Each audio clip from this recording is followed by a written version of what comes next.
Pues la gran pregunta del millón, ¿qué había en el móvil de Sánchez, ese que fue hackeado, ese que fue espiado con Pegasus, para que esté tan atemorizado él? Esa es la gran pregunta. Los demás lo queremos saber, porque si de veras ha sido capaz de retorcer la política internacional, la política nacional, está lanzando jaques y amenazas permanentemente a la prensa, a los jueces, etcétera, periodistas. Hombre, algo debía haber importante, ¿no? Si era algo medianamente normal, ¿por qué preocuparse? Vamos a ver primero las reacciones que él ha tenido, ¿verdad? Este hombre profundamente enamorado, que básicamente es profundamente censor y profundamente deseoso de violar la independencia judicial. Y luego les explicamos una secuencia que yo creo que va a empezar a entenderse qué es lo que está pasando aquí. Vamos con la primera. Pedro Sánchez, primero el censor. Lo que no puede ser es que al final se confunda la libertad de expresión con la libertad de difamación. Yo defiendo la libertad de prensa, pero lo que no voy a defender, y creo que es inadmisible, es defender todo este fango, todos estos bulos, toda esta desinformación. Qué majo. Dice, yo defiendo la libertad de prensa si me da la razón. Yo defiendo los exámenes si me aprueban. Yo defiendo la democracia y las elecciones si las gano. Es majo él. Sí, es una versión un tanto surrealista, un tanto comunista, ¿verdad? Vamos con la segunda. A los jueces. Hombre, ¿cómo no? ¿Cómo los voy a dejar independientes? Y hay que ser conscientes de que este secuestro en el que tiene el principal partido de la oposición al Consejo General del Poder Judicial lo que está haciendo es lastrar, minar, debilitar la legitimidad, no, pero sí la credibilidad del Poder Judicial. Y esto es algo a lo que tenemos que dar respuesta. Y por supuesto a mí me gustaría hacerlo de la mano del Partido Popular, pero también mi responsabilidad como presidente del Gobierno es, si ese bloqueo continúa, tratar de buscar entre todos, también de la mano del Parlamento, lógicamente a través del Parlamento, una solución. Vale, con dos narices, se lo explico y ahora pasamos a esto. Vamos a ver, el PP evidentemente tendría que haber dado independencia de verdad al Poder Judicial. No lo hizo, ¿qué quieren que les diga? Cosicas de Mariano Rajoy, ¿verdad? Vale, pasado eso, va este y ¿qué es lo que dice? No, antes mandabas tú, ahora quiero mandar yo. ¿Y qué tal si dejamos que la justicia la controlen los jueces para que sea independiente? Ah, no, eso no. Porque este señor quiere tener controlada la prensa y los jueces. Y la gran pregunta que les lanzábamos, ¿por qué quiere tener controlada a la justicia? En el caso del Partido Socialista podríamos hablar de infinidad de casos de corrupción, ¿verdad?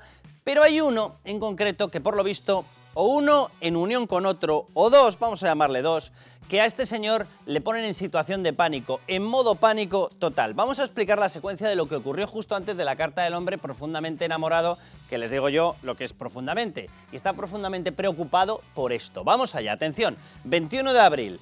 En muy poquitos días se vio que era lo que pasaba. 21 de abril, Sánchez pide abiertamente reconocer el Estado palestino, por cierto, un Estado palestino que lleva dentro la dictadura de Hamás. Es decir, Pedro Sánchez primero, el bondadoso, va y resulta que lo que quiere es que sea reconocido un Estado con su dictadura bien afianzada. Una dictadura cualquiera, no, plagada de asesinos y terroristas. Es más, si pueden ser islamistas y pueden ser violadores de todos los derechos hasta el punto de que los quieren matar al pueblo judío, pues casi que mejor, ¿verdad? Bien, atención, 21 de abril. Sánchez pide abiertamente reconocer el Estado palestino. Un día después, no pasó mucho tiempo, 22 de abril, ¿qué ocurre? Israel remite a Francia la información del Pegasus. ¿Por qué? Porque lo mismo que había una causa que se tuvo que archivar porque el gobierno no le quiso dar información y la había en España, también la había en Francia. La de Francia, el gobierno no ha presionado como ha presionado aquí para cerrarla y estaba abierta.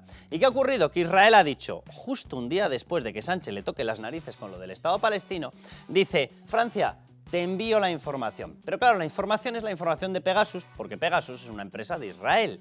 ¿Qué tenía ese envío de información? Tenía también parte de lo que le hubieran podido hackear, entrar, espiar en el móvil de Sánchez, no lo sabemos.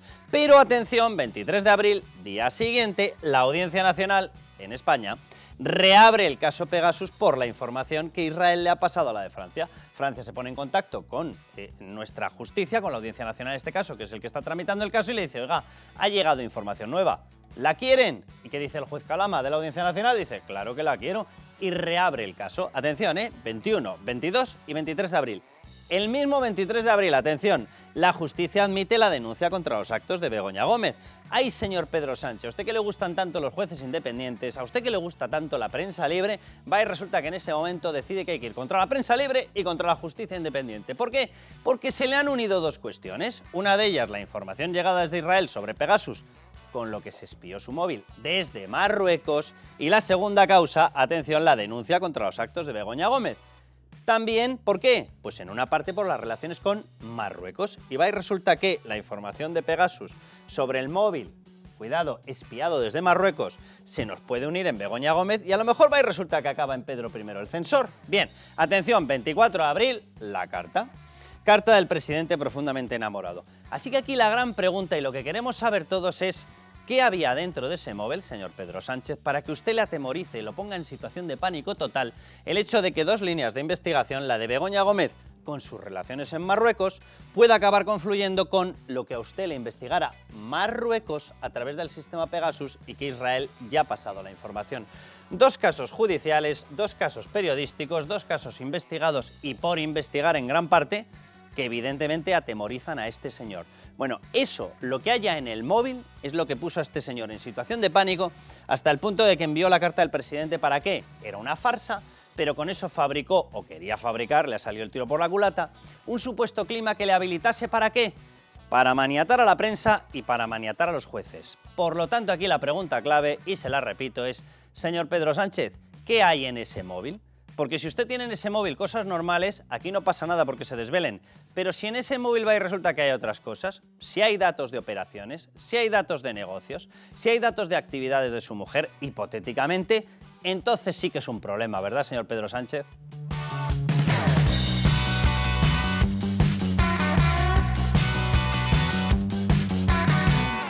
En lo que respecta a una zona muy importante para España, como es el Sáhara Occidental, España apoya una solución política mutuamente aceptable en el marco de la Carta de Naciones Unidas y de las resoluciones del Consejo de Seguridad de Naciones Unidas. Bueno, cuando Pedro Sánchez pone esta vocecica, así de persona buena, témanse lo peor. Bien, les vamos a explicar en el bloque una cuestión que yo tengo la sensación de que el primero al que atemoriza es al de la voz de Buenecico, ¿vale? Y es los distintos negocios, los distintos contactos, las distintas relaciones que estableció una persona llamada Begoña Gómez. Sus actos en este momento ya están denunciados y admitida la denuncia por la justicia española y van a ser investigados. Ya hay diligencias, ya está la Guardia Civil en su faceta UCO, en la Unidad Central Operativa. Y claro, es que allí Begoña Gómez se expandió. Venía de estar, pues por lo visto, con unas restricciones tremendas cuando era una persona libre y según su marido llegó a la presidencia del gobierno, ¡paf!, entró en el Africa Center sin tener una carrera. El Africa Center es una fundación de la EA University. Bueno, pues la EA University decidió que lo mejor para ellos era una persona sin titulación universitaria. La metió en el Africa Center y una de las primeras cosas que hizo fue encontrarse y dice, mira que viene una alianza con AP de Maroc, que era AP de Maroc todos los directivos de Marruecos. Vale, bueno, pues allá que se expandió ella, entró en contacto, había una persona, vicepresidenta de AP de Maroc.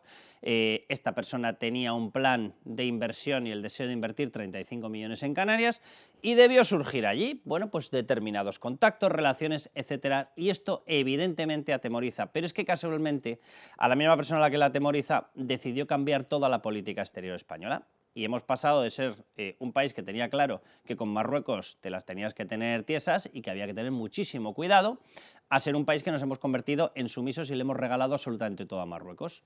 La gran pregunta es, ¿esto tenía algún fin extraño y oculto? Y eso es lo que les vamos a intentar explicar. Bueno, Sandra León, bienvenida. ¿Qué tal? ¿Cómo estamos? Luis Fernando Quintero. ¿Qué tal, Carlos? ¿Qué tal? ¿Vosotros tenéis negocios en Marruecos o no habéis tenido esa suerte? No hemos tenido esa suerte, o por lo menos ¿No? yo, vamos.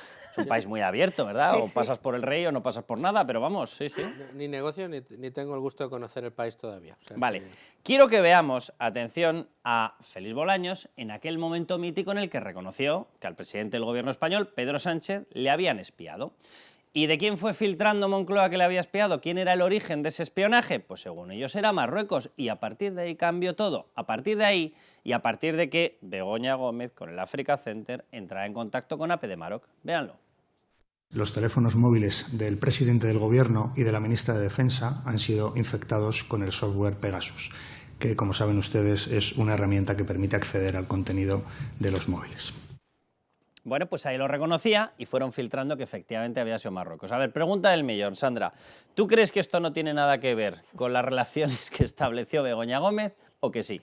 Hombre, Yo creo que los indicios, desde luego, dicen mucho, ¿no? Yo lo comentábamos el otro día en el Socialismo SL, yo estoy convencida de que el tema Marruecos, el tema Pegasus, todo esto les va a acabar pasando factura, públicamente o no, que esa es otra, a Pedro Sánchez y a su mujer, ¿no? Y en este sentido yo creo que es fundamental. A mí siempre me gusta hacer como un repaso cronológico de las cosas, porque yo creo que eso da una visión global de lo que ha sucedido, ¿no? Y luego ya que cada uno interprete. Sí, porque hay que recordar que Begoña Gómez es una mujer que cuando Pedro Sánchez llegó a la presidencia del Gobierno nos dijo que había pedido una excedencia en su trabajo y que se planteaba pues dejar su trabajo precisamente para evitar un posible conflicto de intereses. Lejos de hacer esto era junio de 2018, en agosto de 2018 de ese mismo año el Instituto de Empresa, órdago a la grande, ¿no? Directora de un Africa Center, un centro de nueva creación. También, pero como estamos hablando de Marruecos... Debería haber despertado incluso conflicto de intereses entre las propias entidades, porque vamos a ver que es que la Universidad IE compite con la Complu y no tenían ningún problema, es curioso.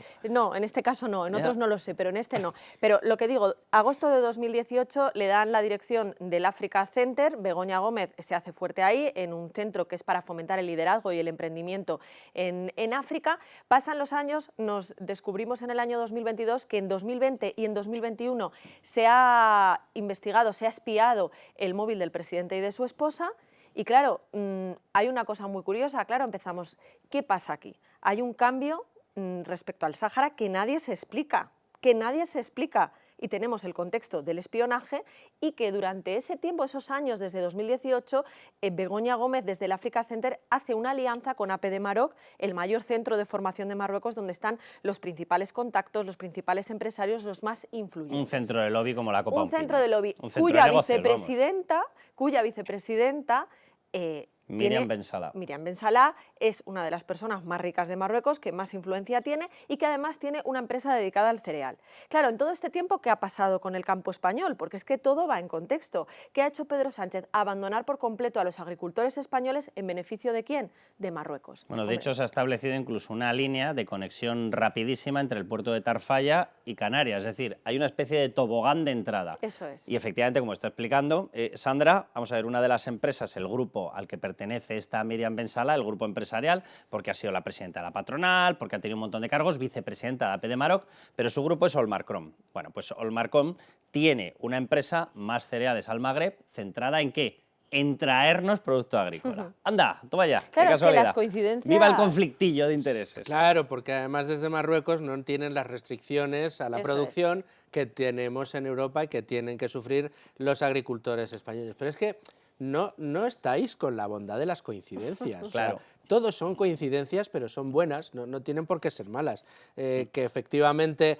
coincida el reconocimiento de haber sufrido un espionaje que llegue desde Marruecos con la concesión de absolutamente todo a Marruecos, tiene que ser una coincidencia. Que la señora Begoña Gómez diga que no puede seguir con su trabajo porque entraría en un conflicto de intereses, se le olvidó decir que entraría en conflicto de intereses con los puestos que le podría conseguir su marido estando en la presidencia del gobierno, porque claro, si seguía con su trabajo no podía ocuparse, por ejemplo, del Africa Center. Yo creo que todo esto canta la traviata, yo creo que ya vale de tomarnos el pelo a los españoles, es que evidentemente tiene que ver y evidentemente la UCO tendrá que hacer su trabajo. ¿Hasta dónde llegue? Pues veremos. A ver hasta dónde puede llegar, que esa es la gran pregunta, porque van a esgrimir la famosa historia de secreto de Estado por todas partes, porque al ser móvil presidencial, que yo de verdad que es la sospecha, yo esta historia de que te espían y lo cascas a los cuatro vientos no la había visto nunca, porque entonces estás llamando, estás diciendo que tu móvil es vulnerable, que tu sistema de seguridad es una porquería y por tanto vengan aquí a espiarnos todo lo que quieran. Si tú lo dices, yo siempre he tenido la sospecha de que estás intentando darle el manto de protección de tu móvil presidencial, secreto de Estado, a algo que a lo mejor no lo era. Digo yo, imaginémonos que ya se le había mirado los negocietes a determinada persona y habían llegado al convencimiento de que a lo mejor se podía presionar con algo de eso, ¿verdad? Ahí lo dejo todo en hipótesis. Oye, ¿y si les tendemos el manto de esto secreto de Estado y vamos a protegerlo? Pero bueno, yo simplemente dos cuestiones. Hasta que ocurre todo esto, España estaba justo en la política contraria. Estábamos trayéndonos al jefe del Frente Polisario, no podíamos enfadar más a Marruecos y de pronto hacemos todo el mundo le ha pedido explicaciones y la respuesta de Pedro Sánchez ha sido la suya. No voy a hacer la mueca con la mano, pero se la imaginan, ¿verdad? Ni media. Pero bueno, que sepáis que a ti se te está quedando cara de digital y a ti de pseudomedio, porque os contesta Pedro Sánchez. Atención, Pedro Sánchez tiene respuesta para todo. Sobre Marruecos y España. Señoría, usted me dice por qué. ¿Por qué ahora? ¿Por qué no?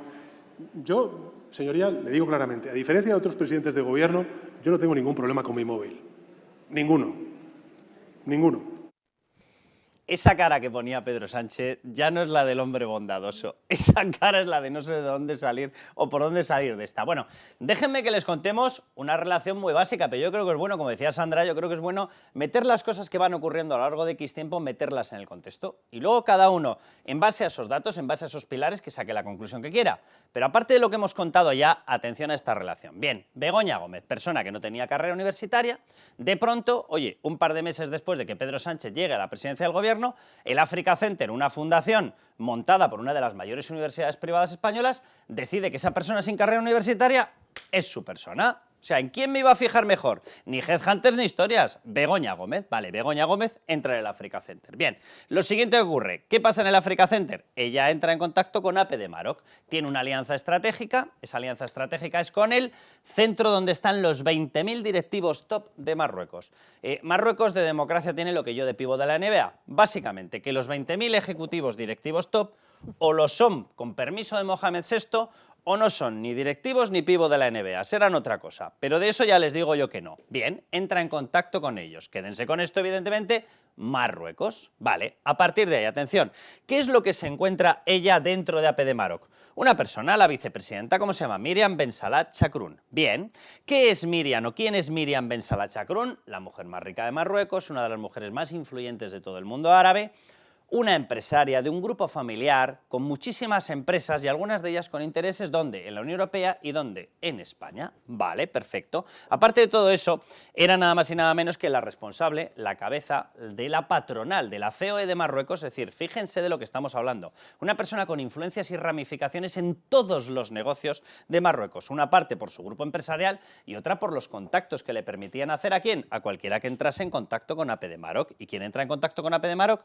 Begoña Gómez, a través del Africa Center. Bien, la empresa de esta persona, de Miriam Ben Salah, el grupo Olmarcón. ¿Qué tiene dentro el grupo Olmarcón? Más cereales al Magreb. Bien, ¿y qué tiene Miriam Ben Salah? La idea ya en el año 17 de iniciar un plan de inversión en Canarias, es decir, en España, de 35 millones de euros.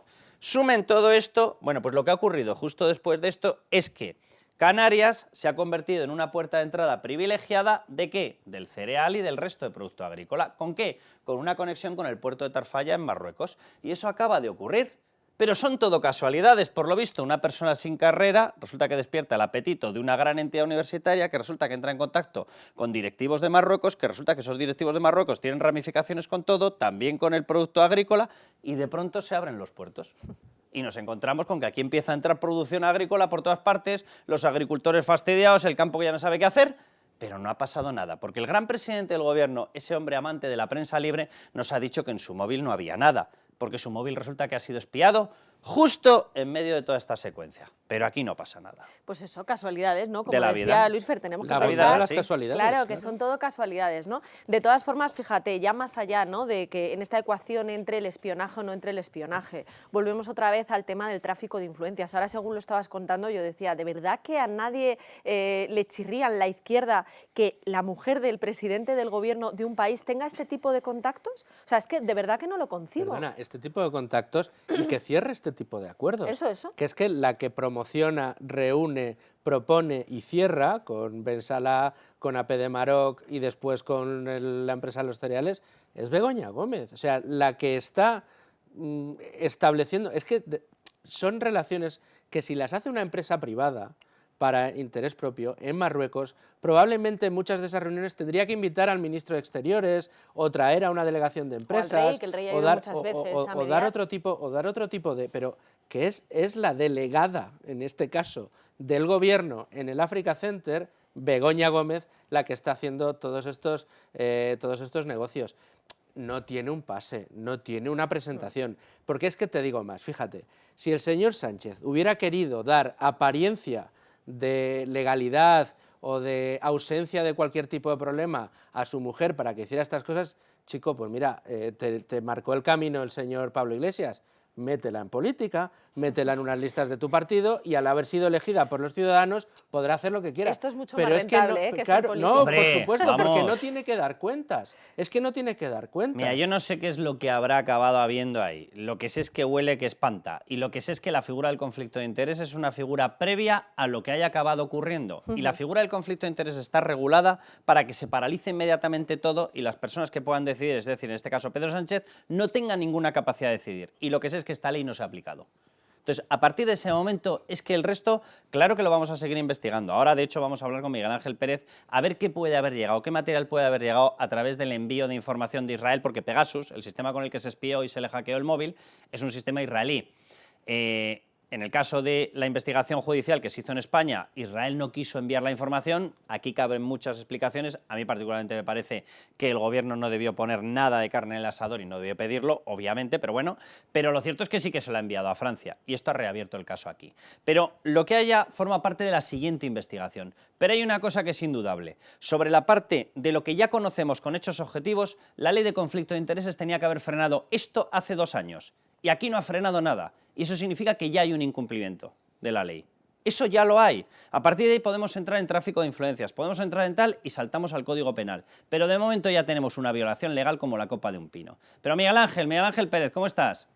¿Qué tal, Carlos? Oye, antes de que nos expongas lo que pueda haber, lo que no pueda haber, yo quiero que escuches al gran sabio, el gran defensor de la prensa libre y de la justicia independiente llamado Pedro Sánchez, porque es que Pedro Sánchez nos explica que es buenísimo mantener una buena relación con Marruecos, nos han multiplicado por 2 el envío ilegal de inmigrantes, nos han reducido la información antiyihadista, nos están llenando de un producto agrícola que compite sin reglas de competencia leal, en competencia desleal, pero es buenísimo llevarnos bien.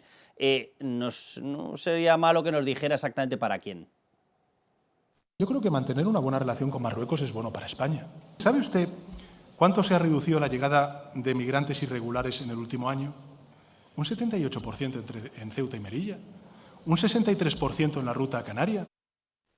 Bueno, Miguel Ángel, antes de que contestes y nos cuentes qué es lo que hay en el caso, le quiero dar la palabra a Sandra León, porque es que vaya pedazo de bulo es que ha soltado. Lo de la inmigración ilegal es tremendo. Iba a buscarte el dato exacto, luego si no te lo digo. Más del doble, porque, ¿no? vamos, o sea, es que se ha duplicado la inmigración ilegal. Que diga que se está reduciendo, no sé, sería de un día para otro concreto que ese día se les olvidó mandar pateras. Lee otra prensa que no es la digital. Ese es el problema.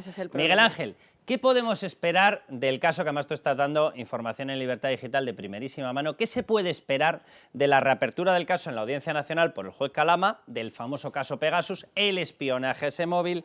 ¿Puede haber datos sobre Marruecos? ¿Puede no haberlos? ¿Puede haber datos sobre operaciones de la mujer? ¿Puede no haberlos? ¿Qué nos ha enviado Francia? ¿Qué ha enviado Israel? ¿Qué puede enviar adicional Israel?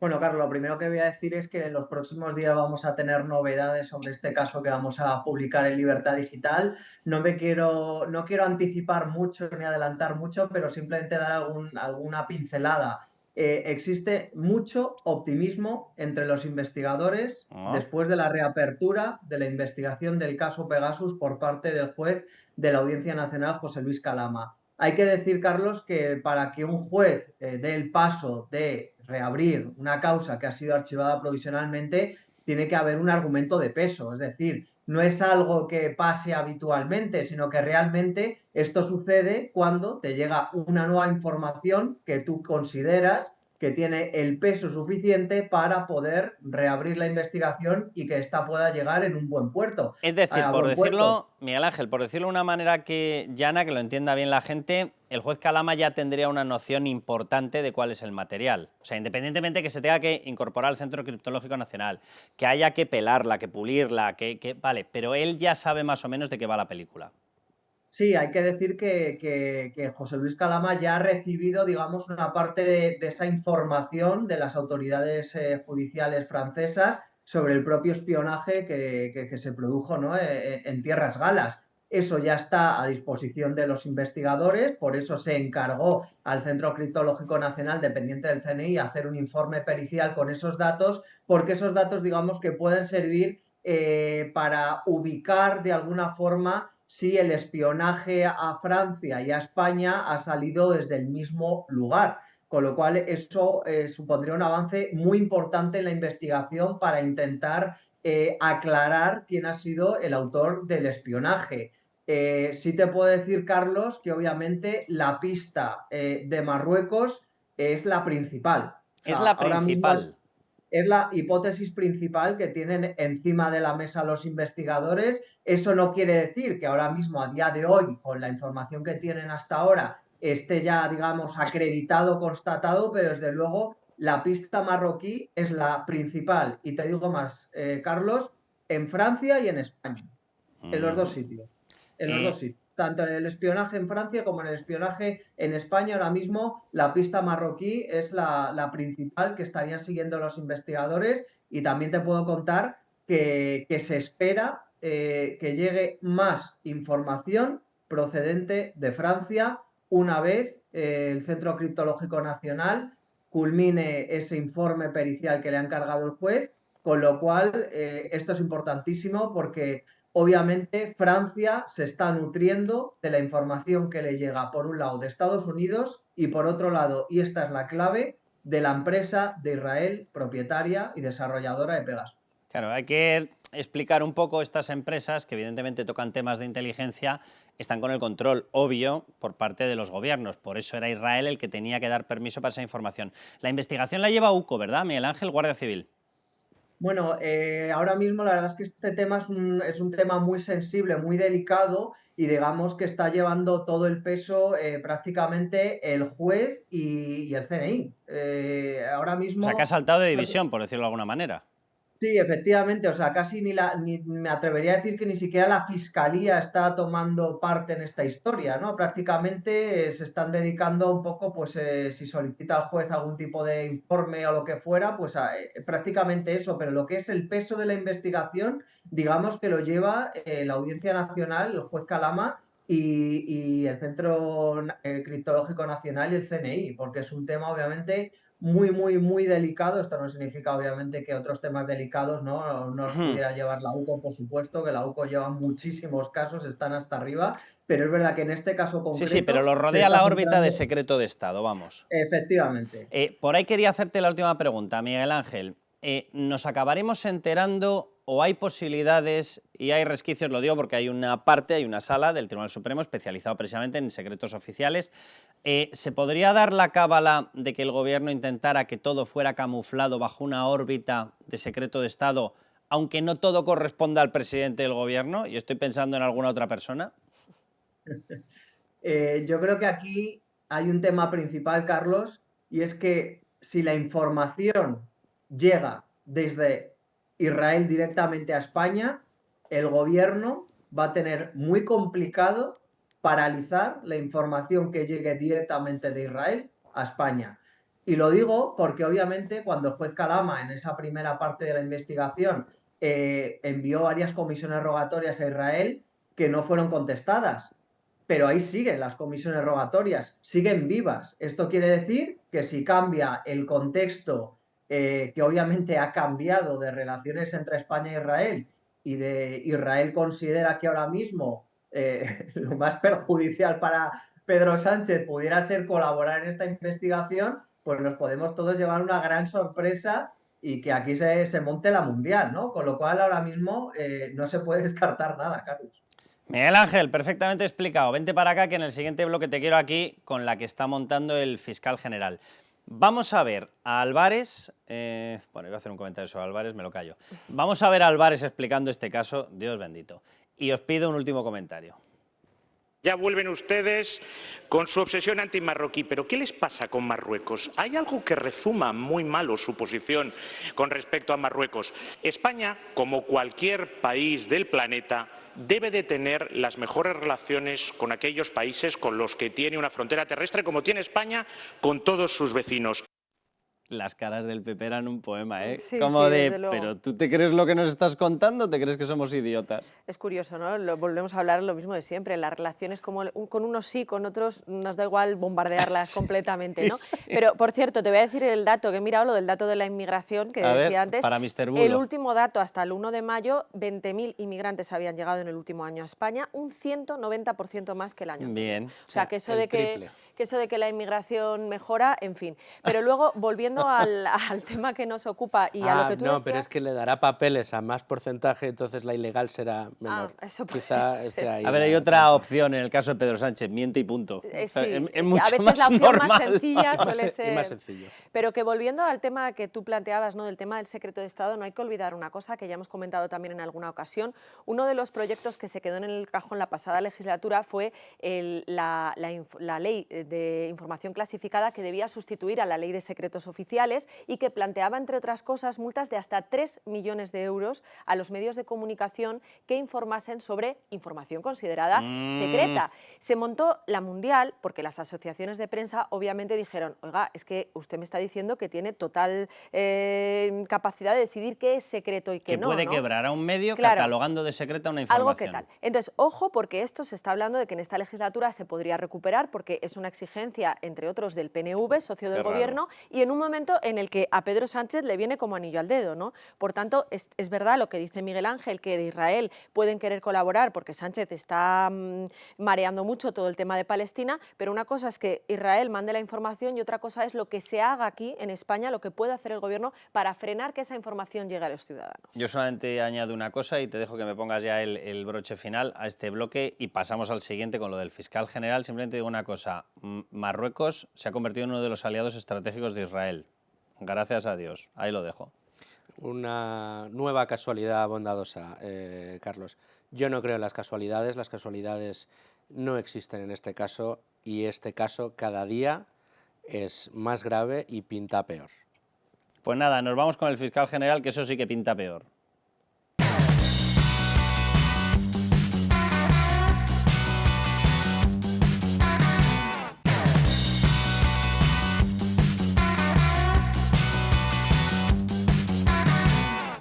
La línea de exigencia de la Sala Tercera del Tribunal Supremo respecto a los nombramientos de la Fiscalía General es, como digo, muy exigente, muy distinta a toda la trayectoria, muy distinta a toda la doctrina o la jurisprudencia que venía teniendo esta Sala Tercera. Vamos a ver, Álvaro García Ortiz, fiscal general de España, que lleva acumuladas 3 resoluciones en contra del Tribunal Supremo, ¿vale? Se permitió el lujo el otro día de hacer una intervención en un medio público, y utilizó ese espacio, es decir, dándole la máxima publicidad posible en una entrevista, para lanzar lo que acaban de ver, que es una acusación obvia de prevaricación al Tribunal Supremo. Si tú modificas la jurisprudencia, el criterio jurisprudencial, la jurisprudencia se incorpora como criterio legal, es que estás contraviniendo un mandato legal. En el caso del Tribunal Supremo no se puede presuponer, obviamente, que sea con desconocimiento, con lo cual sería un caso de prevaricación.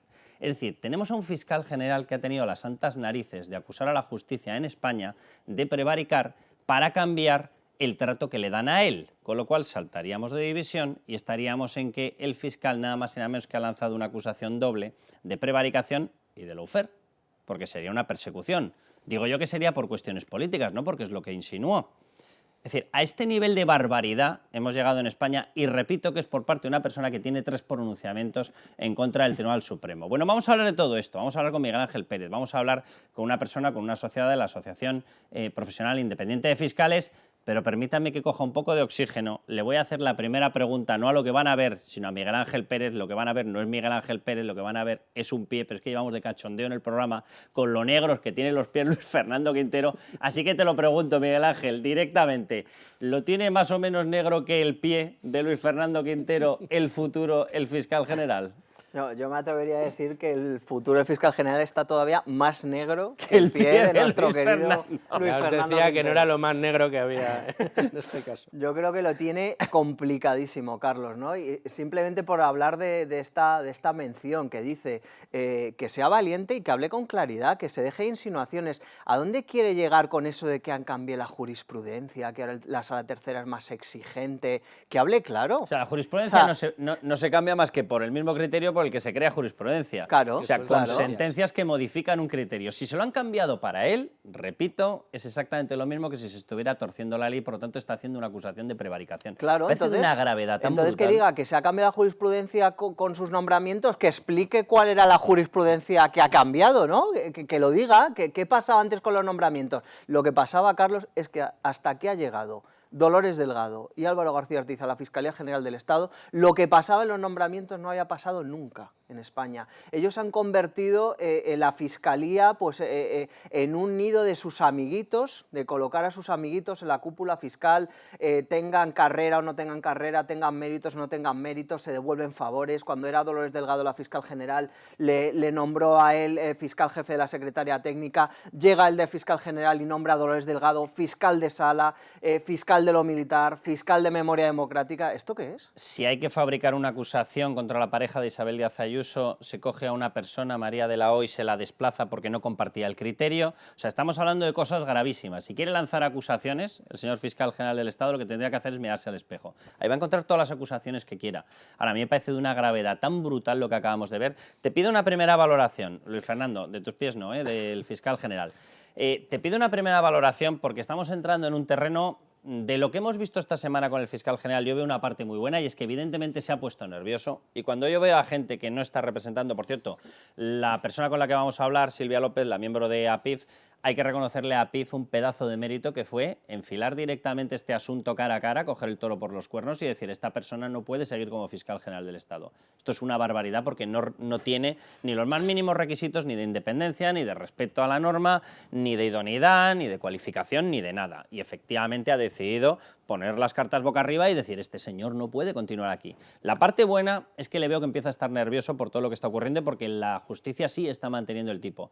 La parte mala es que no tengo ninguna esperanza, Luis Fernando Quintero, de que quien lo tiene que remover, que es un señor llamado Pedro Sánchez, alias él, de quién depende la Fiscalía, de quién depende, pues ya está, vaya a querer removerlo, porque cuanto más súbdito lo vea, más lo afianzará. Hombre, es que yo creo que lo que estamos viendo, esa descripción tan gráfica que ha hecho Miguel Ángel, responde precisamente al principio de servidumbre al poder del que presumió Sánchez en aquellas declaraciones que acabas de recordar, el de quién depende la Fiscalía, de quién depende todo el ámbito judicial español, es el objetivo al que finalmente se persigue. Y por lo tanto, todas las acciones que está llevando a cabo el señor fiscal general del Estado van en esa órbita, es decir, el demostrarle a propios y extraños que aquí se hace lo que el señor Sánchez quiere y lo que quieren aquellos a los que ha puesto el señor Sánchez. Claro, el pequeño problema con el que se encuentra en este caso tanto Sánchez como García Ortiz es que, por mucho que quieras mangonear en determinadas estructuras, estas estructuras terminan revolviéndose. Y el problema que tienen aquí es que lo van a hacer a la luz y ojo de todos. Y en este caso es precisamente ahí donde empiezan a ponerse nerviosos. Que vayan a vencer o no va a depender de la capacidad de resistencia de invitadas como la que tienes hoy. Bueno, vamos a escuchar otra intervención de Álvaro García Ortiz. Luego les vamos a explicar las 3 resoluciones del Tribunal Supremo, que no es que lo apunten, es que directamente lo han tumbado de un guantazo jurídico a este señor, pese a lo cual una figura de la relevancia tan brutal como es un fiscal general del Estado en España permanece atrincherado. Él ya ha dicho, dice, a mí el gobierno no me puede quitar, dice él, bueno, vamos a ver, lo puede quitar exactamente igual que lo nombró. Y dice, y a mí nadie me puede remover. Hombre, si tuviera un poco de dignidad, con 3 sentencias del Tribunal Supremo en contra, lo suyo es irse a casa cuando eres la persona que tiene la máxima encomienda de interpretación correcta de la ley y estás chocando todo el santo día con el Tribunal Supremo. Pero escúchenle. Que nosotros nos hemos guardado mucho de desvelar. Eso sí, hubiera podido, de alguna manera, incidir, no creo que en el derecho de defensa, pero bueno, sí en desvelar algunos datos, pero hacer una mención a una parte, al encabezamiento de un correo, solo para rebatir un bulo, una falsedad intencionada que quería poner a la Fiscalía a los pies de los caballos y quería cuestionar nuestro trabajo, me parece que es lo que teníamos que hacer. O sea, atención, porque dice, se está refiriendo a la filtración sobre las conversaciones del equipo jurídico de la pareja de Isabel Díaz Ayuso con la Fiscalía, y acaba de decir que sigue manteniendo que era lo que había que hacer, revelar conversaciones que son secretas. Quiero que vean cuando él mismo tuvo que salir ya, porque en prensa lo estábamos diciendo, Miguel Ángel Pérez lo estaba publicando en Libertad Digital, y estábamos diciendo, hay pruebas de que la orden de filtrar conversaciones secretas fue dada directamente por el fiscal general. Yo tengo la sensación de que Álvaro García Ortiz se dio cuenta de que efectivamente, como la información era absolutamente correcta, era mejor intentar reventar él la información y decir, sí, sí, lo hice, pero era porque él era lo que había que hacer. Escúchenle.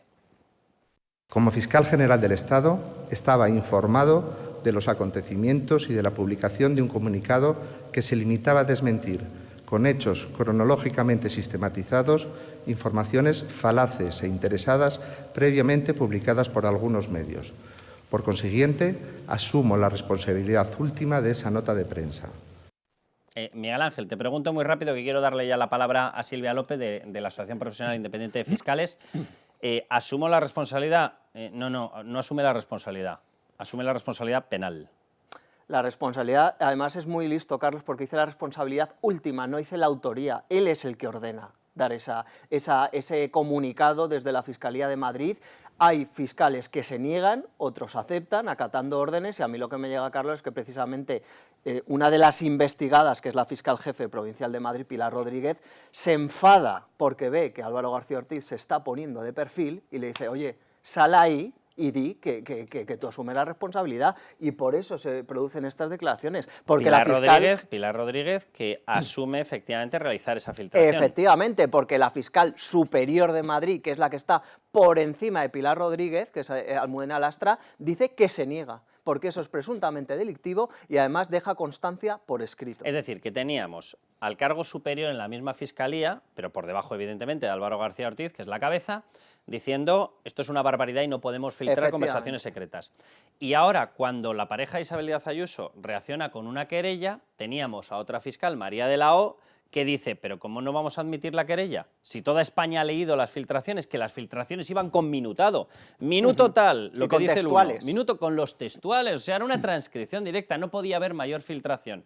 Y efectivamente tenemos a una persona que intenta medio ponerse de costado, aunque tiene que acabar admitiéndolo, Álvaro García Ortiz, precisamente por presiones de quienes incluso le habían dado la razón para filtrar y eliminar parte del derecho a la defensa de esta persona. Claro, porque claro, Pilar Rodríguez considera que el fiscal general está siendo un cobarde, porque él ha dado la orden, se está poniendo de perfil y el marrón se lo va a comer ella sola. Y por eso se ve obligado a salir a hacer esas declaraciones que no son del todo valientes, porque dice, asumo la responsabilidad última. No, asuma usted la autoría, porque usted es el que ha dado la orden. Es el que ordena el código rojo, como en la película. Es él el que ordena el código rojo. Luego te voy a preguntar en qué puede acabar esto. Si puede acabar directamente en una responsabilidad penal para él, en el momento en el que, lógicamente, se soliciten esas pruebas y esas pruebas afloren y se practiquen en una sala de justicia. Silvia López, ¿cómo estás?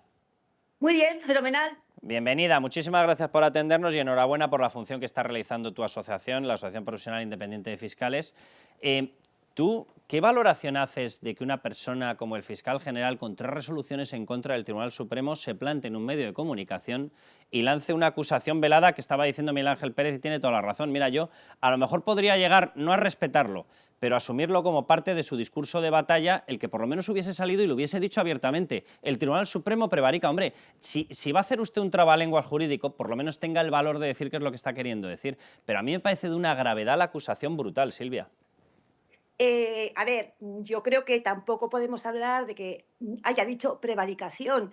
Incluso, aparte de que no he visto la entrevista en 24 horas en Televisión Española, pero sí que escuché ayer su entrevista en la SER a las 9 de la mañana. Y, ahí bajó el pistón, Silvia. Ahí bajó el pistón, sí. Yo creo que él fue consciente del lío en el que estaba metiendo. Se mostró muy conforme, respetuoso con las resoluciones judiciales, como siendo fiscal como es, no puede ser de otra manera. El argumento de que se ha cambiado o extremado en un sentido u en otro la jurisprudencia es cambiante. Tanto que se habla por determinados sectores que se han apropiado del término progresismo, la jurisprudencia también tiene que progresar. Porque que levante la mano quien no quiere progresar, quien no quiere ir hacia adelante, conservar y progresar, pero que nadie se adueñe de ninguno de los dos términos. Sí, lo que pasa es que aquí Silvia lo que dice es que se ha cambiado para él.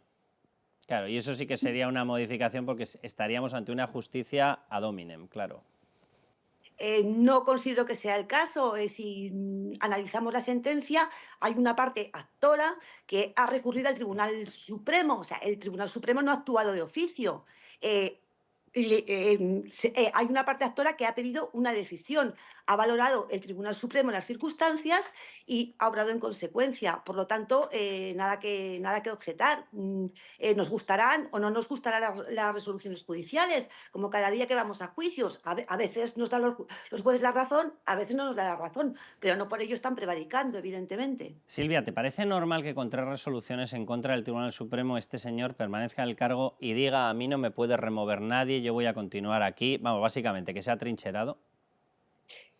A ver, el procedimiento de remoción de un fiscal general es complicado. Y es complicado porque, aunque de hecho sea así, lo nombra el gobierno y entonces nos encontraríamos en la situación, no hablo de este fiscal general del gobierno, sino de cualquier otro tipo de fiscal general, que dependería, si al gobierno no le gustan las decisiones que toma, no deja obrar a la fiscalía con independencia, nos lo quitamos del medio. Me parece bien que el procedimiento sea complicado, pero ya es una cuestión de honor, una cuestión personal, hasta saber tú hasta dónde puedes llegar.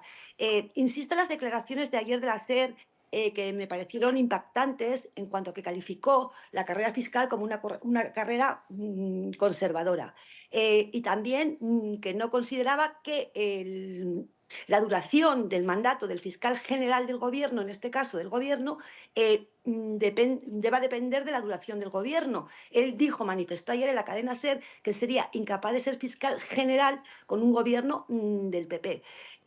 Nunca seré fiscal general, pero si soy fiscal general actuaré con igual independencia. Si nos gobierna, esperemos que no, bueno, o que sí, que sea lo que el pueblo decida, Bildu o que sea Vox, porque un fiscal general no puede estar sometido al gobierno. Estamos simplemente enormemente sometidos al principio de legalidad y tenemos que acatar la ley, porque la ideología la guardamos en un cajón. Por lo tanto, un fiscal general no puede manifestar que con determinado gobierno sería o no sería fiscal general, porque si algo propugnamos desde nuestra asociación, en lo que creemos y por lo que luchamos, es por la independencia y la sumisión a la ley. Nos guste el gobierno o no nos guste. A ver si llega algún gobierno que nombra fiscales independientes. Pues mira que te lo voy a reafirmar y te voy a comprar la propuesta, ¿eh? Silvia. Ojalá, ojalá. Ya te digo. Muchísimas gracias, de verdad. Un abrazo muy fuerte, Silvia. Gracias a vosotros por darnos la oportunidad a la PIF independientes de hacernos visibles. Pues nada, ya sabéis que contáis aquí con los micrófonos abiertos. Silvia, un abrazo. Igualmente, adiós. Pues fíjate que yo no me había dado cuenta, porque me quedé mucho más en las declaraciones en Televisión Española que en las de la SER, pero tiene razón. O sea, perdón, que usted tendría problemas en ser fiscal general con otro partido, que es lo que nos está queriendo decir, que usted forma parte del equipo del Partido Socialista. Hombre, lo sospechábamos cuando le vimos hacer actos con el Partido Socialista, ¿verdad?, previo a unas elecciones. Sí, ahí ya empezamos a sospechar que usted se consideraba algo más que un fiscal, ¿no? Posiblemente un político. Pero es que habría que guardar un poco las apariencias. Tú fíjate si será de parte que nuestra propia invitada ha tenido ahí un lapsus y ha hablado del fiscal general del gobierno en lugar del Estado. Pero porque si es que es normal, es que la gente ya lo está asimilando, que esto es una barbaridad. Claro, pero el daño que se está haciendo a la institución de la justicia en España es enorme, porque ya estamos dando hecho como normal que un fiscal general del Estado sea de parte, favorezca a un partido y que además utilice las herramientas que le da su puesto para tratar de modificar los estamentos judiciales a su favor. Con lo cual, esto ya es, es que ha hecho bueno aquel que dijo soy de izquierdas y como tal actúo, que también fue fiscal general del que aquí Estado. tenemos un problema, y es que la principal acusación en todos los procesos que se abren, la principal, la mayor, la que cuenta con más medios, con más capacidad de solicitud de diligencias, tal, evidentemente es la Fiscalía. Si la Fiscalía decide no ser una Fiscalía independiente, sino ser una Fiscalía que va contra alguien y a favor de alguien, nos hemos cargado todo el inicio de todas las actuaciones judiciales. Quiero repasar contigo, Miguel Ángel, lo que ha pasado con las 3 sentencias contra el fiscal general e incluso con una cuarta que no hay sentencia, pero que cuidado que está abierta en estos momentos en Canal y puede acabar apuntando a esta persona, Álvaro García Ortiz, el fiscal general. La primera de ellas, atención, en el Tribunal Supremo, todas son del Tribunal Supremo, actuaciones en el Tribunal Supremo por desviación de poder en el nombramiento de Dolores Delgado. Es decir, se excedió, fue más allá de su capacidad, cuidado porque esto es la antesala de la prevaricación. Y en España ya tenemos experiencia de alguno que le ha rodado la cabeza judicial por el tema de prevaricación, ¿verdad? Se apellidaba Garzón y de nombre era Baltasar. Bien, por cierto, Dolores Delgado es su pareja y se excedió por una falta de cualificación, porque no daba la nota de lo que tenía que ser. Miguel Ángel, ¿por qué fue aquello? Bueno, es que había un candidato que venía de la carrera militar directamente y que tenía muchísimo mejor bagaje, es que ella no tenía ninguno en lo militar. Que la enchufó. La enchufó directamente, le Vale. devolvió el favor. Primera resolución, habría que preguntarse obviamente porque se empeñó en que tuviera que ser Dolores Delgado, que era la que la había apadrinado a él, que era la pareja de Baltasar Garzón, que había sido ministra de Justicia del Partido Socialista y que venía pleniprotegida por el Partido Socialista. Creo que en la propia pregunta va la respuesta. Segunda sentencia del Tribunal Supremo que recae sobre la espalda de Álvaro García Ortiz, esta persona que se ha trincherado en la Fiscalía General, por limitación de la defensa del fiscal Estampa por negarle un expediente para defenderse. Esto les puede parecer menos importante. A mí, desde el punto de vista de justicia, me parece una aberración. Es una indefensión absoluta. El fiscal Ignacio Estampa le abrieron una investigación en la Fiscalía, él reclamó el archivo completo del expediente para saber de qué se le acusaba. A lo que tiene todo el derecho del mundo. A lo que tiene todo el derecho del mundo, y Álvaro García Ortiz, y en comandita Dolores Delgado antes, le negaba la información. ¿Estoy yo bien informado o ahí había un enfrentamiento previo? Es decir, fue una lucha también de familias porque a Dolores Delgado no le caía bien el fiscal Estampa. Bueno, al fiscal Ignacio Estampa le caía muy mal a Dolores Delgado porque circuló la información de que el fiscal Estampa podía estar investigando a Garzón. Ah, vale. Muy bien, pues está bien. Oye, pues sigue demostrando su independencia. Tercera sentencia del Tribunal Supremo, la última que habrán conocido, revocación del nombramiento de Dolores Delgado al frente de la Fiscalía de Memoria Democrática, porque resulta que Baltasar Garzón, el mismo que fue inhabilitado como juez por prevaricación, resulta que su despacho tiene pues una serie de contactos, clientes, etcétera, relacionados con Memoria Democrática. Hombre, me parece bastante de cajón, ¿no? No va a estar la persona como fiscal la misma que es la pareja de una persona que factura por los mismos casos. De verdad que es un poquito de sentido común. Es que es una incompatibilidad absoluta y hay que decir que precisamente el Supremo lo tumba porque tenía que haber escuchado el fiscal general al Consejo Fiscal, que se lo dijo, que esto era una incompatibilidad manifiesta. No puede ser Dolores Delgado, fiscal de Memoria Democrática y Derechos Humanos, y que su pareja Baltasar Garzón tenga una fundación de derechos humanos. O sea, es que es de cajón. Y sin embargo, el fiscal general desoyó de forma deliberada al Consejo Fiscal. Vale, o sea que de momento de aquí a aquí vamos 3-0 y le da lo mismo, no asume la derrota y sigue atrincherado en la Fiscalía General, y esta acabaría en el Tribunal Supremo, pero esta cuarta ya les digo que es una hipótesis. Pero de momento lo que sí que hay es una acusación por la filtración de las conversaciones con la Fiscalía del equipo jurídico de la pareja de Isabel Díaz Ayuso. Se filtra para hacerle daño a Isabel Díaz Ayuso, para decir que es que han cometido delitos, que no sé qué, que no sé cuántos. Vale, esa filtración, de momento él, Álvaro García Ortiz, ha asumido como decíamos antes, responsabilidad. ¿Puede acabar apuntando a él y, por lo tanto, ser la cuarta causa que salte al Tribunal Supremo? Absolutamente, Carlos, y en la Fiscalía están convencidos de que este puede ser el final de Álvaro García Ortiz porque tiene muchas papeletas para resultar imputado en el Supremo. ¿Imputado y algo más? Imputado y posiblemente condenado. Bueno, desde luego procesado, pero es que ¿quién quiere más pruebas? Ahora, que todo esto? es un bagaje para trincherarse en la Fiscalía General que es que da vergüenza ajena, hablamos del fiscal general del Estado, o sea, es que No, pero es que es el fiscal general del Estado. Es que lo de Garzón tiene mucha gracia porque tiene muchos paralelismos con lo que hemos tratado en el bloque anterior, con Begoña Gómez y Pedro Sánchez. Mira, me lo has quitado de la boca. Empieza a tener todo un tufo a negocio de muchísimo cuidado, ¿eh? Es socialismo sea, si todos todos se alimentan. Que tenemos otro blog por ahí, sí, otro vídeo. Mientras no sea SLU, que sea unipersonal, de momento no. Sinceramente, con la mano en el corazón o en el cerebro, que suele ser más indicativo de que lo has reflexionado, ¿tú crees que cae? Yo creo que sí va a caer. ¿En breve? Lo que tarde el TSJ en, digamos, hacer esa investigación, que es citar a Pilar Rodríguez, citar al fiscal del caso Julián Salto, y cuando digas, no, es que la orden nos llegó de arriba y de repente aparezca el documento con la orden de Álvaro García Ortiz, es que no se puede librar. Otra de sus órdenes fue reaccionar inmediatamente contra la denuncia de Begoña Gómez. y decir que no se admitiera. Exactamente. En menos de 24 horas no había ni comenzado la investigación, solamente se sabía que había admitido la denuncia al juez y la Fiscalía puso el correspondiente recurso directamente ante la Audiencia Provincial de Madrid. Última pregunta y cerramos el bloque. Si prescinde de él Pedro Sánchez, que necesita evidentísimamente cobertura jurídica porque de quién depende la Fiscalía, pues ya está, ¿nombrará a otro igual, peor?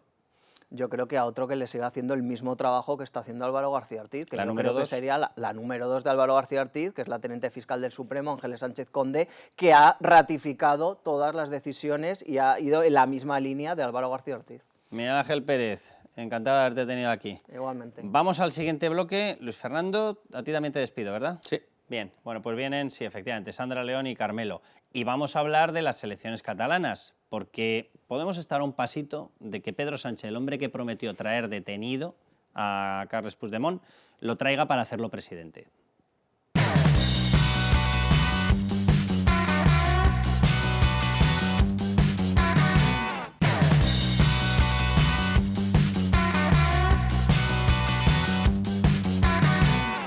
qué resultado obtiene Junts y qué decide hacer Junts, ¿no? Nosotros con Junts hemos tenido ocasión de colaborar en otras instituciones, ¿no? Y vamos a ver qué opción toman ellos, ¿no? Si es la opción de mantener como prioridad primera la independencia de Cataluña y a cualquier precio, pues va a ser muy difícil, ¿no? Pero vamos a esperar, ¿no? Y a ver qué camino optan. Diccionario español-PSOE, PSOE-español. Hemos podido colaborar, pactar, ¿vale? Va a ser muy difícil, es decir, no imposible, ¿vale?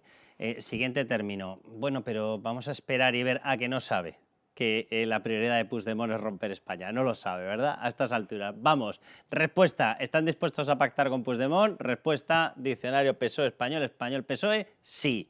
¿Vale? Aclarado el tema, de verdad, vamos a tener que poner pinganillo hasta para enterarnos de lo que dice Salvador Illa. Por cierto, no estaría de más que no necesitamos pinganilla para saber todos los contratos que firmó y que están ahí dentro del tema de la trama PSOE-Coldo. Bueno, Sandra León, bienvenida de nuevo. ¿Qué tal? Carmelo Jordá, a ver, antes de que empecemos con todo el panel de qué es lo que puede ocurrir, de las encuestas, de Demoscopia, etcétera, pregunta muy rápida, ¿vale? Contestadme con 3-4 palabras máximas. ¿Puigdemont acaba gobernando? ¿Sí o no? Yo creo que lo importante no es quién gobierne, sino lo que vaya a pasar. El independentismo gana, gobierne quien gobierne. Te has ido de las 4 palabras, ¿eh? Ya. Carmelo. Yo me ahorro algunas de las que ha dicho Sandra. Sí. Sí, ¿verdad? Pero pues Sí. como yo creo que es bueno mojarse, yo también lo creo. Mira, yo también lo creo. Las 4. Venga, vamos a empezar con toda la explicación de todas las encuestas. Ya les adelanto que lo que están diciendo las encuestas básicamente es: ¿llega el Partido Socialista a mayoría absoluta? No. ¿Tiene capacidad para impedir una unión de separatistas? O mejor dicho, ¿darían mayoría absoluta todos los separatistas? Está ahí. Pero claro, la gran pregunta es si el Partido Socialista va a tener las narices de impedir eso, porque todos ellos son socios suyos. Por tanto, si lo impide, ¿qué puede ocurrir en el Congreso de los Diputados? Que le pegan un corte de mangas a un señor llamado Pedro Sánchez. Esta es la historia. Pero bueno, vamos a empezar con las dudas que tiene Illa y ahora pasamos a todos los paneles. Carmelo, Puigdemont diciendo claramente que ¿a qué vamos? Pues a la independencia. En aquesta legislatura proposarem a l'Estat la celebració d'un referèndum d'autodeterminació, d'autodeterminació, no un referèndum, una consulta, preguntarem als catalans, perquè ja sabem què passa. Comencen aquí i acabes votant un estatut. No. Referèndum d'autodeterminació. No hi ha succedanis aquí. Clarito, Illa, ¿lo ha entendido? Vale, venga, pues ahora vamos con Aragonés, que le dice lo mismo. A través d'una pregunta inequívocament clara per complir amb tots els estàndards internacionals. Voleu que Catalunya sigui un estat independent? Y por si tenía dudas, escúchese a sí mismo, porque es que ya está diciendo que de hecho va a volver a poner como jefe de los Mossos a Trapero, el del 1 de octubre. Si presideixo la Generalitat, la consellera d'Interior serà Núria Parlon. I vull dir més, com que vull professionalitzar la gestió a Catalunya, el director general de la policia, si sóc president, serà el major Josep Lluís Trapero.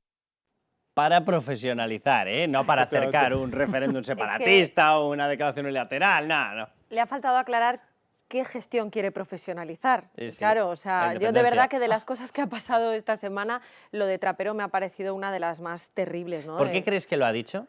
Es un guiño, claro, no lo sé, pero vamos, o sea, es que es vergonzoso que se permita el lujo de decir este tipo de cosas y además, ¿cómo las dicen? ¿No? O sea, profesionalizar la gestión, a mí me parecería un insulto como policía que me digan eso, sinceramente. Por cierto, que la mayor parte de Mossos, y lo digo por la representación que tienen sindical, no está en esta clave, ¿eh? Es decir, cuando él habla de profesionalizar con trapero, está insultando a los Mossos de Escuadra. Pero se digo, la inmensa mayoría no están en clave separatista. ¿Han tenido unidades que han trabajado en el mal? Vamos a decirlo claramente, sí.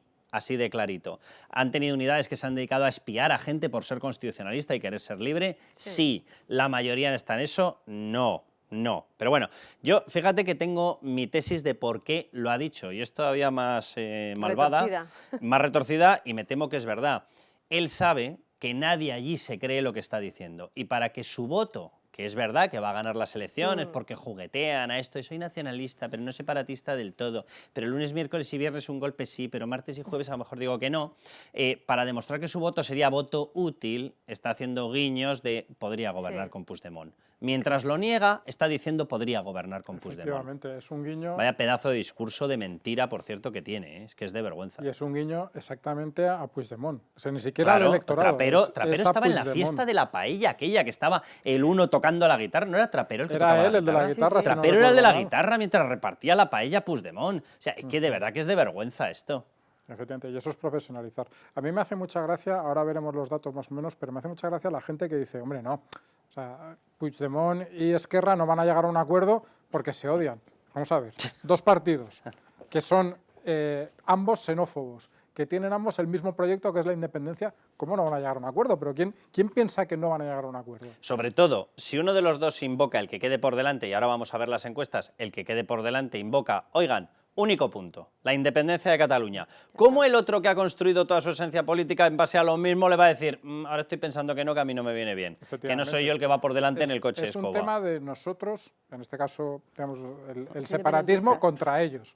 Es decir, y ahí que Esquerra sea, se supone, más de izquierdas o que Puigdemont sea, se supone, más de derechas, es irrelevante. Totalmente. Porque lo relevante es el nosotros y el ellos. Y por eso van a llegar a un acuerdo, por eso, y porque si no llegan a un acuerdo, el partido que salga de eso está muerto, es decir, está machacado. Vale, vamos a repasar las encuestas, independientemente de que pueda salir en ultimísima instancia, otro, en teoría no estaríamos en plazo legal, pero bueno, pero siempre se puede hacer alguna cosa camuflada, pero bueno, lo que tenemos más o menos estable, 3 encuestas de medios distintos, uno es de un medio separatista para que tengamos todas las visiones, se las narramos y damos la explicación, porque yo creo que hay un patrón común. Esta sería de Data 10 Servicios, Servicios y Demoscopia, perdón, para OK Diario. Atención, me voy a los principales, por decirlo de alguna manera. Ganador de las elecciones, Partido Socialista con 40 diputados. Le da para gobernar en solitario ni de broma, son 68 la mayoría absoluta. Bien, ¿con quién podría jugar? ¿Sumaría con Esquerra? Pues serían 40 más 25, no llega a los 68. ¿Sumaría con Esquerra más los comunes? Ahí sí que sumaría, ¿verdad, Carmelo? Efectivamente. La cuestión es, claro, efectivamente, ¿para qué le darían el apoyo? ¿O se lo darían a ella? Cuando quieren un gobierno separatista, ella no va a materializarlo, eso por lo menos lo dice. Y hay otro problema que yo creo que es el principal para eso. O sea, yo para empezar no creo que Esquerra esté dispuesta a pactar con el PSC porque creo que el coste que tendría para ellos a medio plazo sería ya se ha demoledor. Visto. De hecho, si no estaría Salvador Illa gobernando ahora. Se está empezando a ver, efectivamente. Pero es que además hay una cosa, es que si ese pacto, que efectivamente el número da 40 más 25 más 5 son 70, es mayoría absoluta, si ese pacto se materializa el lunes, el martes Pedro Sánchez deja de tener mayoría en el Parlamento español.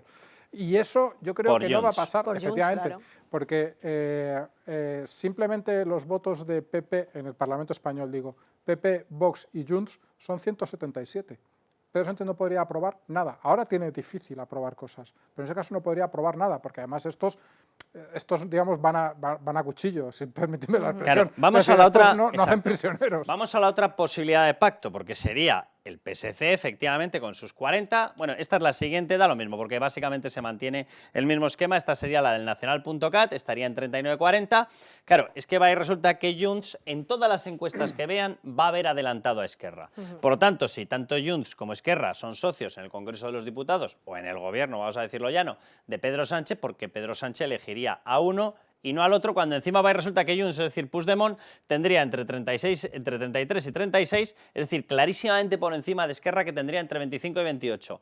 Automáticamente habilita a Junts para que se cargue con una moción de censura a Pedro Sánchez. Eso es lo que nunca haría Pedro Sánchez. Insisto, hablamos muchas veces de moción de censura, hablábamos también en las elecciones vascas si este puede apoyar. No es necesaria una moción de censura, es decir, simplemente con que dejes de apoyar al gobierno llega un momento en el que ese gobierno es insostenible. En este momento está la duda de si el gobierno puede aprobar algo. No lo debe tener muy fácil cuando han renunciado a aprobar los presupuestos, pero si eso pasase, si Junts se sintiese traicionado dentro de lo que es su verdadero negociado, que es Cataluña, el gobierno no podría aprobar nada en lo que queda de la legislatura. Y sobre todo, sea como sea, Sandra, te habilita para 3 cosas. Una, para el enfado máximo y te tumbo. Me sumo a una moción de censura. Dice la gente, nunca haría una moción de censura con el PP. Yo repito aquí una cuestión que ya he comentado en muchos otros sitios, en muchas teles y demás. Vamos a ver, la moción que se plantearía en ese caso por parte del Partido Popular no sería una moción para que gobernase Feijóo, no es verdad. Para convocar elecciones, y esa es la clave, efectivamente. No te van a aceptar una moción de censura que no implica que vaya a gobernar el PP, sino que se convocan nuevas elecciones. ¿Por qué no? ¿Por qué no? Es que no tiene sentido. Yo estoy totalmente convencida. Y las otras 2 posibilidades serían directamente paso a la declaración unilateral de independencia, señor Pedro Sánchez, y le monto ya otro golpe separatista, o 2, exijo el referéndum y si no me lo da inmediatamente, declaración unilateral de independencia. Es decir, en cualquiera de las 3 opciones, follón máximo para Pedro Sánchez. Follón máximo para Pedro Sánchez y en cualquiera de las opciones el independentismo gana. Por eso yo decía antes, sin mojarme, que más allá de que gobierne o no Puigdemont, da igual, porque al final el proyecto separatista, que es lo importante, va a ganar. Va a haber referéndum, sea cual sea. Es verdad Totalmente. Que Puigdemont dice que no habrá sucedáneos y habrá que ver si es sucedáneo o no sucedáneo. Pero esas exigencias van a seguir ahí y teniendo en cuenta cómo está el panorama en Cataluña, pero sobre todo a nivel nacional, tienen las de ganar con cualquier fórmula. Vamos con la última encuesta, Sigma 2 para El Mundo, pero verán que el esquema se mantiene, con lo cual va a ser muy complicado que esto se rompa en el resultado electoral. Bien, ahora les comento PP y Vox, que también quiero hacer una mención de los resultados de las 2 formaciones. Bueno, esta Ciudadanos lo que pasaría de 6-0, con lo cual desaparecería como formación constitucionalista. Pero bueno, el esquema sería básicamente el mismo y efectivamente se confirmarían 40-42, es decir, ganaría Salvador Illa, pero no serviría para nada, porque si elige a uno, el otro le monta el follón a Pedro Sánchez y eso no lo va a aceptar.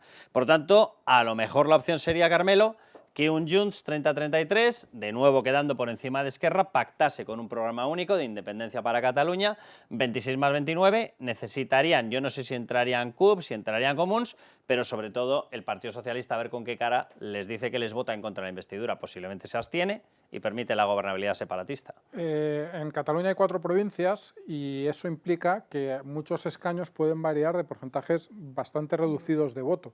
Entonces, lo que vemos en las encuestas es que muchas cosas están, por ejemplo, en esta encuesta, en la banda alta de los separatistas tienen mayoría absoluta, en la banda baja de sus horquillas no. Quiere decir que puede haber diferencias políticamente significativas por muy pocos votos. Hasta la noche del domingo no sabremos exactamente cómo ha quedado eso. Pero lo que sí que se ve es que, quiero decir, incluso en el hipotético caso de que ese gobierno separatista estuviese a 1 o 2 escaños efectivamente de tener mayoría absoluta, el PSC tendría un problema bastante grande para no al menos abstenerse. Y aparte de eso está la última, digamos... si le vota en contra, les acaba de pedir a los 2, por no decir a todo el resto, que le voten una moción de censura en contra en el Congreso de los Diputados. Y una repetición electoral sería muy complicada. Y hay un último factor... ¿No podrían pactar eso para evitar que el impacto de todo esto fuese previo a las elecciones europeas? Es decir, un camuflaje como el que hicieron con el Ayuntamiento de Pamplona. Yo creo que les interesan más estas que las europeas. Desde luego a Junts le interesan mucho más estas que las europeas. De todas formas, hay muy poquito tiempo entre las elecciones catalanas y las europeas. No, lo digo, o sea, evidentemente a quien beneficiaría sería Pedro Sánchez, pero no aceptaría Junts o Esquerra, vamos a hacer el tontuelo, vamos a disimular, nos vamos a una repetición de las elecciones, o no lo aceptarían por el miedo de una repetición de las elecciones perder el resultado. Esquerra en una repetición de las elecciones, aparentemente, si se cumple más o menos lo que pueden hacer las encuestas, le va a ir fatal. Desaparecería porque digamos, lo normal en una repetición es que se concentre el voto en el más fuerte, que en este caso va a ser Junts. Vale. Y yo creo que lo que sí que se podría es demorar todo, y de hecho probablemente se demore a después de las elecciones europeas, una investidura, los pactos, digamos, a firmar los pactos y tal. Pero no creo que con una repetición. Pero estaba comentando que hay un factor que no hemos comentado, que es la irrupción de Alianza Catalana, que es el partido separatista extremadamente xenófobo, es decir, Ya todavía Junts, más que Quinto, Puigdemont. Todavía más, es decir, o sea, y este partido yo creo que está claro que con quien no va a pactar tampoco es con Illa. No, eso por supuesto. Es decir, que este partido puede ser los votos o las abstenciones que falten para completar una mayoría separatista. Cuidado porque está entre 1 y 4. Y déjenme que haga una mención a la parte constitucionalista. Ciudadanos desaparecería de 6-0, el Partido Popular pasaría de 3 a una horquilla a 10-12, Vox pasaría de 11 a 7-9, perdería un poco. Si hacen la suma se darán cuenta de que prácticamente lo comido por lo servido, es decir, no se avanza en el constitucionalismo en Cataluña, el voto constitucionalista no avanza, o incluso en las horquillas más bajas podría incluso quedar por debajo de lo que obtuvo en las anteriores. Pero es que es normal, es decir, al final ha desaparecido a Ciudadanos y PP y sobre todo Vox han hecho una campaña que en lugar de centrarse en atacar al enemigo común... Qué raro, no me lo puedo creer, ¿eh? Sí, no, es muy puede sorprendente, ser. La verdad. Uf. Pero bueno, la campaña se ha basado en ataques de Vox al PP. El Partido Popular ha prescindido más de Vox, les ha tratado, digamos, con un cierto desdén. No les ha afrontado, pero no han hecho una buena campaña en ninguno de los dos partidos a estas alturas, lo que parece. Luego a lo mejor el resultado nos sorprende y eso lleva a que no haya atracción. Al final yo creo que hay una parte muy importante de un voto que sí que se siente español y que acaba votando, desde mi punto de vista, equivocadamente al PSC, porque a día de hoy el PSC no es una fuerza, no voy a decir española, ni constitucionalista, ni nada. Pero es obvio que con 40-42 escaños, como les da esta encuesta, con un 30% de intención de voto, hay mucho voto que no es separatista y está ahí. Vamos a ir cerrando ya el bloque, veremos el resultado, pero yo de verdad que las cosas más surrealistas que he visto en España es el voto a Salvador Illa y al PSC. O sea, todo el mundo sabe que lo que está diciendo es mentira, todo el mundo sabe que va a pactar con aquellos que dice que no va a pactar, todo el mundo sabe que no es un partido defensor de la Constitución y todo el mundo sabe que está subordinado a un presidente que está en un proyecto de destrucción de la Constitución y le votan por constitucionalista. Pero de todas a mí, formas, me lo explican, yo de verdad. De todas formas, hay una cosa que decía Carmelo sobre la campaña que han hecho PP y Vox. O sea, yo creo que ya la campaña que hayan hecho, teniendo en cuenta la diferencia que hay, da exactamente igual. El problema que hay en Cataluña es el mismo problema que hay en el País Vasco, y es que son muchos años de adoctrinamiento y eso al final termina calando en la sociedad, ¿no? Y sobre todo lo que demuestra es que al final la educación, que es donde se ha dado la batalla en los últimos años, tiene una incidencia brutal, muy importante en el electorado, ¿no? Bueno, vamos a coger un poquito de oxígeno con Bancamarc. Preparaos la respuesta, os voy a dar otra oportunidad.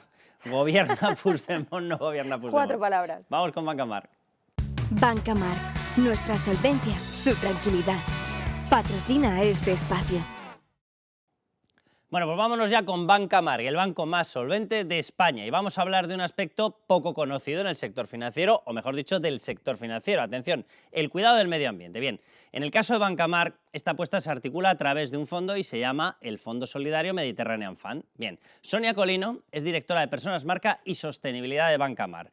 Para que la gente se sitúe, Sonia, ¿qué es Mediterranean Fund? Hola, Carlos. Mediterranean Fund es un fondo de renta variable global que invierte en dos tendencias que en Bancamarc pensamos que tienen gran potencial y que están relacionadas con algunos objetivos de desarrollo sostenible marcados por Naciones Unidas para 2030. Una de ellas son los océanos como fuente de riqueza y la necesidad de preservarlos haciendo un uso sostenible a la hora de extraer su potencial económico. Y la segunda tendencia tiene que ver con el agua como un bien escaso e indispensable para la vida en nuestro planeta. Además, se trata de un fondo solidario. Destinamos el 10% de la comisión de gestión precisamente a proyectos relacionados con la conservación de los ecosistemas marinos y el agua. Sonia, ¿en qué proyectos están invirtiendo en estos momentos? Buscamos, como te decía, proyectos que estén muy alineados con la filosofía de nuestro fondo. Nos centramos en proyectos de conservación y recuperación de los ecosistemas marinos y del agua. En estos momentos tenemos varios proyectos en marcha.